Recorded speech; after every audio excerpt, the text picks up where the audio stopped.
మహిళలు స్వశక్తితో ముందుకు సాగేలా ప్రభుత్వం నిర్ణయాలు తీసుకుంటోందని, మహిళల అభివృద్ధి చెందితేనే రాష్ట్రం ఆర్థికంగా నిలబడుతుంది అన్నారు సీఎం రేవంత్ రెడ్డి.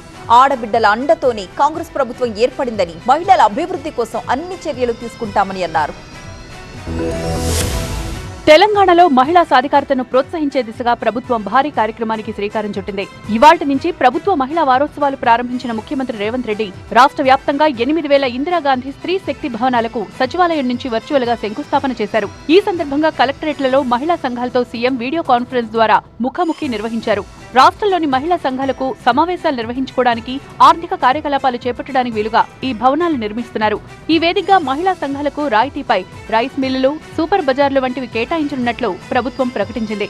మహిళలకు సంబంధించిన వడ్డీ లేని రుణాల చెల్లింపులు, ఆర్థిక సహాయంపై ముఖ్యమంత్రి కీలక ప్రకటనలు చేశారు. ఆడబిడ్డల అండతోనే తమ ప్రభుత్వం ఏర్పడిందని, అందుకే అధికారంలోకి వచ్చిన వెంటనే ఆర్టీసీ బస్సులో మహిళలకు ఉచిత ప్రయాణం కల్పించామన్నారు. ఆటో డ్రైవర్లను, కార్మికులను రెచ్చగొట్టి మహిళలకు ఉచిత బస్సు పథకానికి అడ్డుపడే ప్రయత్నం చేశారని, కొంతమందికి మహిళల ఉచిత బస్సు ప్రయాణం నచ్చలేదని విమర్శిస్తూ ప్రచారం చేశారని అన్నారు. 29 నెలల్లో మహిళల ఉచిత బస్సు ప్రయాణాలకు 10,000 కోట్ల రూపాయలు ఆర్టీసీకి చెల్లించామని, మహిళలను బస్సులకు యజమానులు చేశామని, అంబానీ, అదానీ చేసే పెట్రోల్ వ్యాపారం మహిళలు కూడా చేయాలని బంకులు పెట్టించామన్నారు. ధాన్యం కొనుగోలులో వస్తున్న రవాణా, హమాలీ, రైస్ మిల్లుల సమస్యలకు శాశ్వత పరిష్కారంగా భవిష్యత్తులో రైస్ మిల్లులు కూడా మహిళా సంఘాలకే కేటాయిస్తామని సీఎం హామీ ఇచ్చారు.